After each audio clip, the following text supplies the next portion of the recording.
Idagdag mo na ito dun sa pambayad natin kay ate. Darius, ang laki naman nito. Baka mamaya wala ka ng allowance sa trabaho mo. Huwag kang mag-alala sa akin. Kayang-kaya ko yan. Ako pa ba? Meron pa naman natira eh. Sigurado ka. Oo, ang dami kaya, naman kaya, nito kaya. eh. Oo, sige na. Huwag mo ko isipin, ha? Sige, salamat dito ha. Sigurado ka ba dito?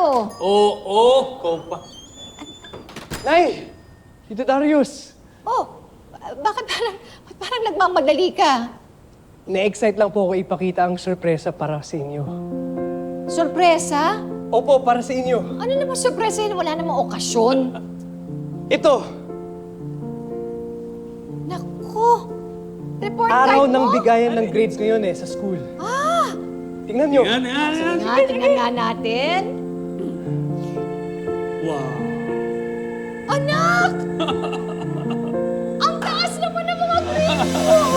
Sabi ko sa iyo O, di ba? Congrats. Galing. Tingnan mo taas oh! Tingin nga kung totoo to. Puro uno! Naku naman anak, ang galing mo naman, congrats! Pinaghirapan ko yan. Para sa iyo, Nay. Maraming salamat anak ha. Nakaka-proud naman talaga. O tingnan mo, puro uno! Teka. Totoo ba to? Totoo. Nay, puro kayo paghihirap para sa amin. Kaya ang gusto ko po, Nay, pagdating ng graduation, aakyat po kayo sa stage. At kayo po ang magsasabit ng medalya. Dahil kayo ang dahilan, kaya ako nandito sa kinalalagyan ko. Naku, salamat anak. Congrats ulit ha.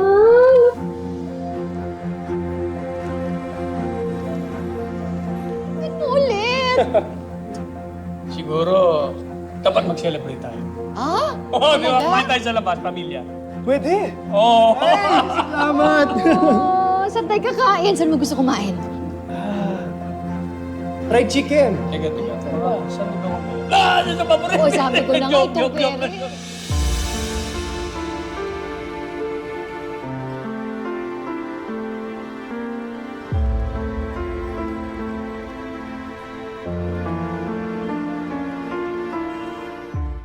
Sir Chris, ito po yung proposed project plan para sa event po sa San Joaquin. Ito po yun. Wag na natin muna pag-usapan yan, Tyrone. Oh? Alam mo, Tyrone, mas interesado ako sa mga nangyari sa'yo. Sa buhay mo, sa school, kamusta na yung pag-aaral mo? Mabuti naman po. Bakit? Sa kang subject na hirapan at saan ka magaling? Lahat naman po nagagawan ko ng paraan para makapag-aral at maghandaan ng lahat para matupad ko yung goal ko. Ano ba yung goal mo? Maging summa cum laude po. Gusto po umakyat si stage si nanay, si Tito Darius, para isabit nila yung highest honor. Summa cum laude. Napakaswerte ng nanay mo sa'yo. Maswerte po ako sa nanay ko.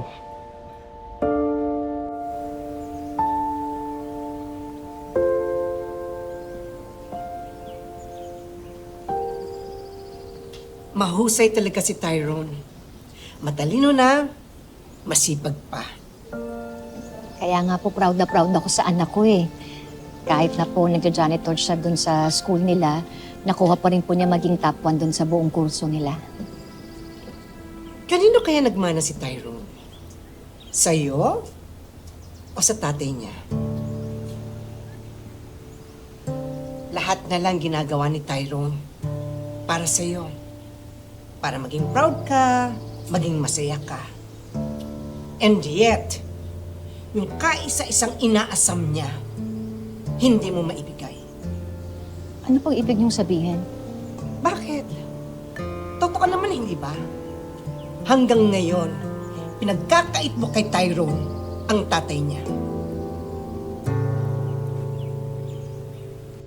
Tyrone, dumating ba yung oras na hinanap mo yung yung ama mo, yung tunay na tatay mo. Sir Chris, matagal na namin napag-usapan yun ni nanay. Pero hanggang ngayon, ayaw niya sabihin kung sino yung tatay ko eh. Pero ikaw, kung ikaw tatanungin ko, gusto mo bang makilala yung tatay mo? Gusto mo na siyang makita? Napag-usapan na po natin to, hindi ba? Akala ko po ba nagkaintindihan na tayo? Na hindi po kayo makikialam kung paano ko po itaguyod ang pamilya ko. Pero, kapag nangangailangan ka ng tulong, sa akin ka tumatakbo. Kung tutuusin, malaki na yung investment ko sa iyo at sa mga anak mo. Lalo na kay Tyrone. Madam, sinusuklian naman po namin yun sa pagtatrabaho sa inyo ng mabuti. Para po sa ganun, hindi na po kayong manumbat. Malaki pa rin ang utang na loob mo sa akin. Pero madam, hindi naman po sapat yun para makialam kayo kung paano ko po tratuhin ang anak ko. Karapatan ni Tyrone malaman ng totoo. Wala kang karapatan para ipagkait ito sa kanya. Lahat ng ginagawa ko para sa anak ko. Para sa kapakanan niya. Kapakanan niya? O para sa kapakanan mo? Opo, Sir Chris. Hindi ko naman sinasabi na hindi po sapat sa akin ang nanay ko. Pero syempre po, hindi ko rin maiwasang magtanong. Mangarap na sana makilala ko yung totoo kong tatay. Bakit niyo po tinatanong po yun, sir? Kilala niyo ba ang tatay ko?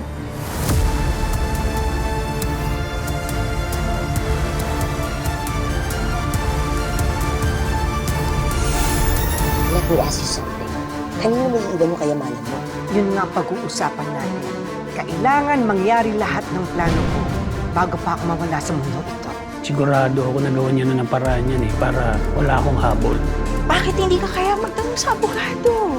Darius, baka may paraan pa. Sabi mo sa akin na totoo, Rosel. Sino ang ama ni Tyrone? Bitawan mo ako!